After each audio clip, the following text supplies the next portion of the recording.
So students, now we will continue our topic physical features of India.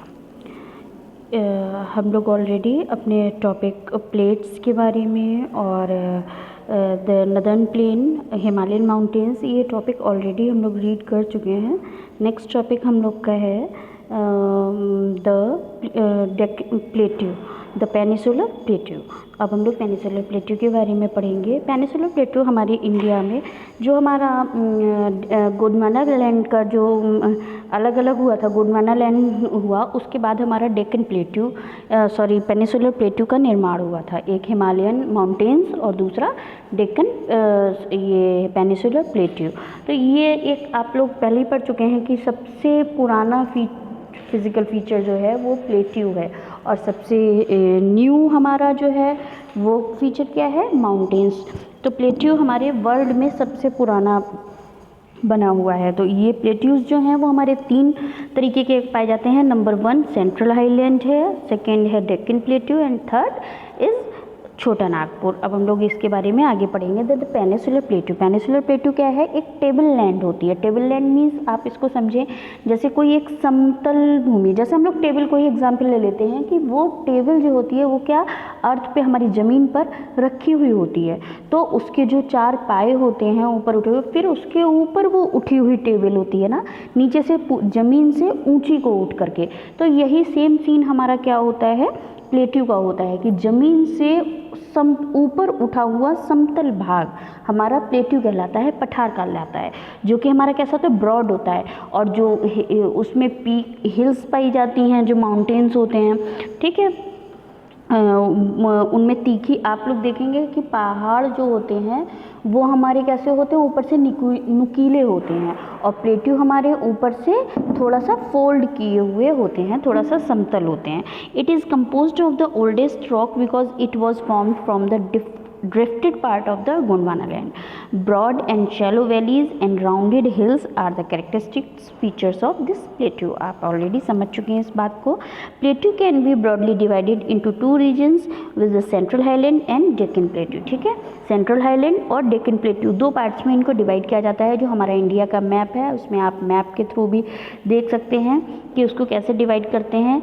The central highland जो होता है lies to the north of the Narmada river, जो हमारी India के बीच में लगभग आप देखेंगे मैप, अगर बुक निकाल करके देखेंगे आप, जब बुक सामने रखेंगे तो उसमें मैप दिया हुआ है इसी चैप्टर में, तो आप उसको ओपन करेंगे तो उसमें देखेंगे नर्मदा रिवर हमारे बीच में बह रही है. तो उससे नॉर्थ साइड का जो ऊपर का भाग होता है वो हमारा सेंट्रल हाईलैंड कहलाता है. It covers the major portion of the Malwa plateau. ये मालवा प्लेट्यू जो है उसका ज़्यादातर पोर्शन कवर करता है. The river is the region flow from south west to north west. ये हमारी साउथ से नॉर्थ की तरफ बहती है. Which indicates the slope of the region, जो कि इसके रीजन को मतलब ढाल होने का बताती है कि नीचे से नदी वो ऊपर की तरफ चलती है, क्योंकि ऊपर को उठा हुआ भाग है और नीचे की तरफ जो हमारा है नीचे की तरफ उठा हुआ भाग है, ऊपर की तरफ वो ढाल रहता है. It is wider the west and narrow in the east. और ये वेस्ट में जो है वो वाइडर होता है और ईस्ट में हमारा कैसा हो जाता है, नैरो हो जाता है, पतला हो जाता है. हमारे वेस्ट में ये चौड़ा दिखाई देगा और इधर पतला दिखाई देगा. Bundelkhand and Baghelkhand mark the eastward extension of this plateau. The plateau further extend eastward into the छोटा नागपुर प्लेट्यू. ठीक है, छोटे नागपुर तक फैला हुआ है. The Deccan plateau second part आ जाता है. डेक्कन प्लेट्यू जो है वो हमारा साउथ नर्मदा रिवर के साउथ में है. नर्मदा रिवर के नॉर्थ में हमारा सेंट्रल हाईलैंड है. नर्मदा रिवर से साउथ में कौन सा पड़ता है, डेक्कन प्लेट्यू पड़ता है. और ये कैसा होता है, ट्रायंगुलर शेप में होता है. सतपुरा रेंज जो है वो इसका नदर्न पार्ट बनाती है. सतपुरा रेंज, सतपुरा की पहाड़ियाँ जो हैं वो डेक्कन प्लेट्यू के नॉर्थ में, डेक्कन प्लेट्यू का नॉर्थ पार्ट जो है वो क्या कहलाता है, मीन्स डेक्कन प्लेट्यू के ऊपर का भाग जो है, Deccan plateau means Narmada river के नीचे का तो पूरा पार्ट डेक्कन प्लेट्यू कहलाता है, लेकिन उस डेक्कन प्लेट्यू का नॉर्थ पार्ट मीन्स उस डेक्कन प्लेट्यू के ऊपरी भाग जो है वो काहे का है, सतपुरा रेंज कहलाता है. The Mahadev, Kaimur hills and Maikal range में इट ईस्टर्न पार्ट, और ये कौन से ये हिल्स जो हैं वो इसका ईस्टर्न पार्ट बनाती हैं। The slope of the Deccan plateau is form west to east, वो कैसे है, वेस्ट में चौड़ा है और ईस्ट में पतला है, इधर की तरफ ढाल जाता है उसका, वेस्ट में चौड़ा और ईस्ट की तरफ पतला होता है। It extend into the north east which encompasses Meghalaya, Karbi Anglong plateau and north Cachar hills, और जो नॉर्थ में है ये नॉर्थ तक हमारा फैला हुआ है। अगर आप देखेंगे कि हमारी इसमें कई हिल्स आती हैं, गारो, खासी, जयंतिया, पासा। मेघालय में देखेंगे तो मेघालय में हमारी ये 3 हिल्स पाई जाती हैं, गारो, खासी और जयंतिया, ये मेन है। तो ये हमारी डेक्कन प्लेट्यू में आती हैं। Prominent range starting from west to east, ये वेस्ट से ईस्ट की तरफ गारो, खासी, जयंतिया। आप मैप में देखेंगे उसमें फुल्ली आपको शो होगा, ये सारी चीज़ें आप लोग मैप में देख सकते हैं। The western and the eastern Ghats जो हैं the make the western and eastern edges of the Deccan plateau. Average elevation of western Ghats 900 to 1600 metres, ठीक है। और जो हमारा वेस्ट का है, जो ईस्ट का पार्ट है वो 600 मीटर्स केस ऑफ ईस्टर्न घाट से। तो आप समझ सकते हैं कि उसका स्लोप किधर से किधर की तरफ होगा, 900 से 600 metres, the means west to east होगा। The eastern Ghats stretch from Mahanadi valley to the Nilgiri is in the south, Mahanadi से नीलगिरी तक फैला हुआ है। The western Ghats cause oceanographic range as they face the rain laden winds from west, जो पश्चिम से जो हवाएं आती हैं उसकी वजह से वहाँ पर बारिश होती है। पश्चिम में हमारे बंगाल की खाड़ी, ईस्ट में वे ऑफ बंगाल और वेस्ट में हमारा आता है अरेबियन सी, तो उसकी वजह से वहाँ पर बारिश रहती है। द नदर्न इंडियन डिज़र्ट, अब हम लोग डिज़र्ट को समझेंगे। थार डिज़र्ट, आपको पता ही है कि डिज़र्ट में रेतीली भूमि होती है पूरी, वहाँ पर बारिश बहुत कम होती है। Great Indian Desert also known as the Thar Desert is a large arid region in the north western part of the India. आप लोग ये देखेंगे कि ये हमारा इंडियन डिज़र्ट, इस साइड का ये वाला पार्ट जो है वो डिज़र्ट कहलाता है। देखिए सेंट्रल हाईलैंड आपको इसमें देख रहा है, सेंट्रल हाईलैंड है, ये नीचे डेक्कन प्लेट्यू है, ये आपको वेस्टर्न घाट दिख रहा है, और इस ईस्ट में आपको ईस्टर्न घाट दिख रहे हैं। आप यहाँ पे देखेंगे ये मेघालय वगैरह के पास में, यहाँ पर मेघालय में अगर जाते हैं तो गारो, खासी और जयंतिया की यहाँ पर आपको ये हिल्स मिलती हैं। ये सेंट्रल हाईलैंड, ये वाला जो डिज़र्ट देखिए लिखा हुआ है, ये पूरा येलो कवर्ड पूरा एरिया जो है वो हमारा डिज़र्ट, इंडियन डिज़र्ट है ये। with an area of more than 2 lakh square kilometre है। It is the world's 9th largest subtropical desert, ये वर्ल्ड में 9th नंबर पे हमारा सब ये डिज़र्ट है। इंडियन डिज़र्ट जो है वेस्टर्न मार्जिन से ऑफ द अरावली हिल्स में पाया जाता है। Region gets scanty rainfall which is less than 150 mm in year, यहाँ पर 150 से भी mm से भी कम एक साल में बारिश होती है, तो बहुत ही कम मात्रा में यहाँ पे बारिश होती है। क्लाइमेट जो है एरिड रहता है, वेजिटेशन स्कैंटी रहता है। लूनी रिवर यहाँ की सबसे बड़ी रिवर है जो कि क्या कहती है, स्ट्रीम्स को अपीयर करती है ड्यूरिंग रेनी सीजन, और उसके बाद वो डिसअपीयर भी हो जाती हैं। इस वजह से वहाँ पे बारिश ज़्यादा नहीं होती है। Shaped dunes barchans around in this area, और यहाँ पे ब्रैकन्स पाए जाते हैं। इंडियन डिज़र्ट आप ये समझेंगे, देखिए इसमें फर्स्ट नंबर जहाँ पे शो हो रहा है वो इंडियन डिज़र्ट दिखा रहा है, सेकंड नंबर पे ईस्टर्न घाट्स, और ये इसके इधर दिखा रहा है वेस्टर्न घाट। अब आ जाता है हमारा नेक्स्ट है टॉपिक इसी में कोस्टल प्लेन्स। अब आप कोस्टल प्लेन्स देखेंगे, peninsular plateau is flanked by stretch of narrow coastal strips, ठीक है।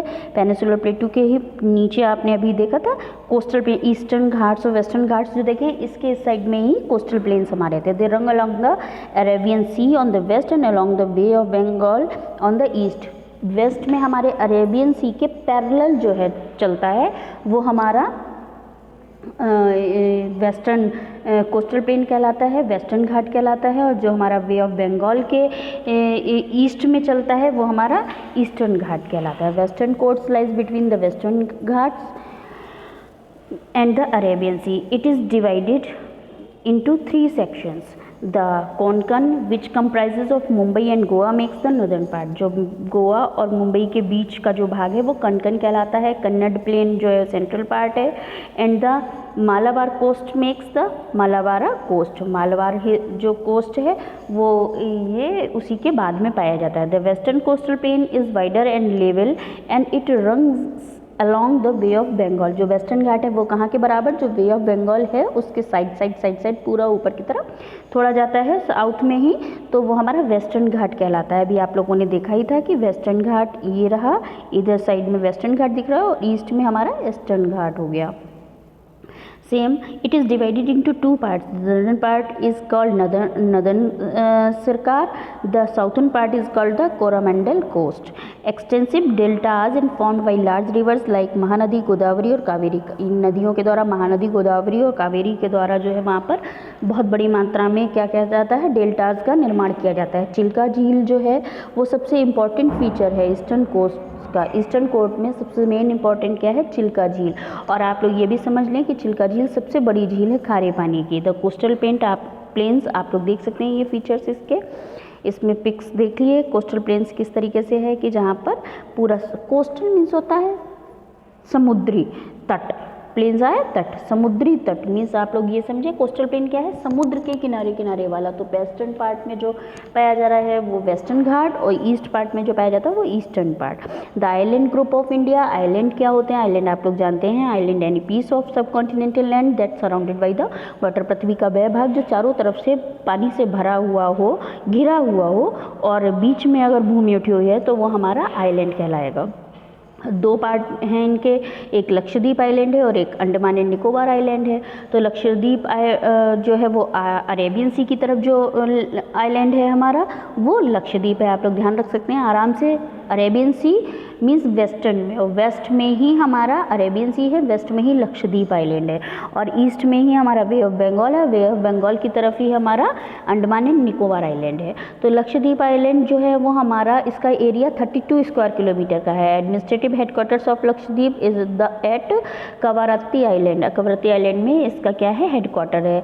ये आइलैंड जो है बायोडाइवर्सिटी में बहुत ही रिच है, बहुत ही जैव विविधता यहाँ पर बहुत अधिक पाई जाती है, बहुत अधिक मात्रा में। अंडमान निकोबार जो है वो size bigger in size and has more number of island. Andaman and Nicobar में छोटे छोटे साइज में बड़ा है और इसमें कई ग्रुप्स जो हैं, कई नंबर जो है आइलैंड के पाए जाते हैं। Island can be divided into two groups, the Andaman in the north and the Nicobar in the south. North में जो है वो अंडमान और जो साउथ में है वो Nicobar. These island too have rich biodiversity. और इसमें भी आइलैंड में भी, इस आइलैंड में भी बहुत अधिक मात्रा में जैव विविधता पाई जाती है। मीन्स जैव विविधता मीन्स जैसे फ्लोरा फौना वगैरह जो हैं, मीन्स बहुत अधिक मात्रा में यहाँ पर वनस्पतियाँ पाई जाती हैं, जीव जंतु बहुत अधिक मात्रा में क्यों पाए जाते हैं वो है। अंडमान एंड निकोबार आइलैंड के बारे में पढ़ेंगे। Island groups are the great economic and strategic importance for the country. Tourism potential है, सिक्योरिटी है, ट्रेड है, माइग्रेशन है, arms smuggling of the all natural resources, control on Indian ocean. ठीक है, ये सब कुछ कहाँ से हम लोग कंट्रोल करते हैं, अंडमान एंड निकोबार आइलैंड से।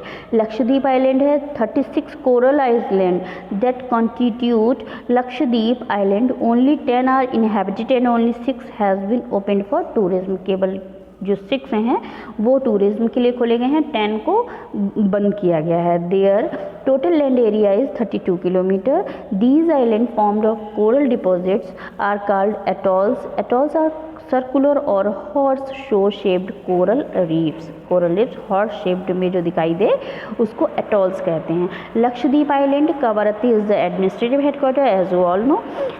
This island group has great diversity of flora and fauna. आपको पहले ही बताया है कि फ्लोरा और फौना मीन्स जहाँ पर फ्लोरा वो होता है कि वनस्पतियों की विविधता जो पाई जाती है, पेड़ पौधे, वो फ्लोरा में आते हैं। जहाँ पर जैसी वो जिस क्षेत्र पर जैसी वनस्पति पाई जाए वो वहाँ की फ्लोरा, और जिस प्रकार के जीव पाई जाएँ वो वहाँ के फौना कहलाते हैं।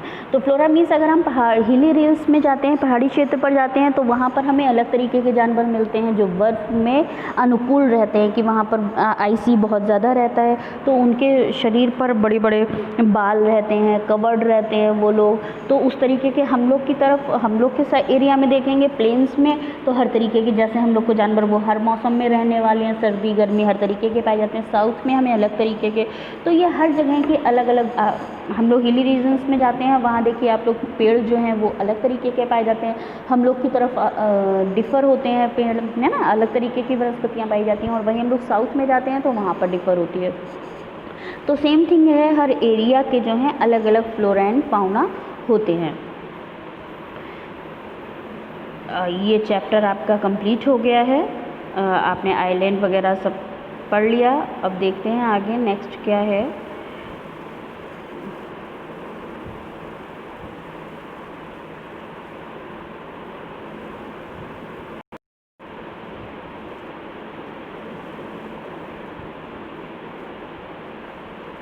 इसमें आप देखिए ये वेस्ट साइड में देखिए आपको लक्षद्वीप दिख रहा है, राइट साइड में आपको अंडमान एंड निकोबार, और जिधर लक्षद्वीप है इधर ही हमारा अरेबियन सी होता है, और जिस साइड में हमारा अंडमान एंड निकोबार है उस साइड में वे ऑफ बंगाल है। तो ये चीज़ें आपको ध्यान रखनी है, और आप ऑलरेडी देख चुके हैं कि हमारा जो कोस्टल प्लेन कैसा होता है, आइलैंड कैसे होते हैं, डेक्कन प्लेट्यू कहाँ पाया जाता है। देखिए इंडियन डिज़र्ट आपने ईस्टर्न घाट वेस्टर्न घाट देखी, और इसमें आपने मैप में देखा डेक्कन प्लेट्यू सेंट्रल हाईलैंड, ऊपर साइड में देखिए ग्रे शेड में जो दिखाई दे रहा है सेंट्रल हाईलैंड है, और जो लाइट रेडिश शेड लिया हुआ है ब्राउन में वो आप देखेंगे कि आपको डेक्कन प्लेट्यू दिखाई दे रहा है। ठीक है, थार डिज़र्ट हो गया, इंडियन डिज़र्ट आपने देख लिया, ईस्टर्न घाट वेस्टर्न घाट दिख गया, पेनिसुलर प्लेट्यू आपने पढ़ लिया कि सेंट्रल आइलैंड यहाँ पे, डेक्कन प्लेट्यू नीचे, और छोटा नागपुर इधर साइड में। फिर हम लोगों ने इससे पहले ही नदर्न प्लेन्स देखी थी कि प्लेन्स कैसे बने, ये ऊपर से आई नदियाँ पूरी हो गई, नीचे ऐसे समतल होता चला गया इकट्ठा होकर के। तो ये सब हम लोग पढ़ चुके हैं, और ये चैप्टर यहीं पर कंप्लीट होता है। Thank you.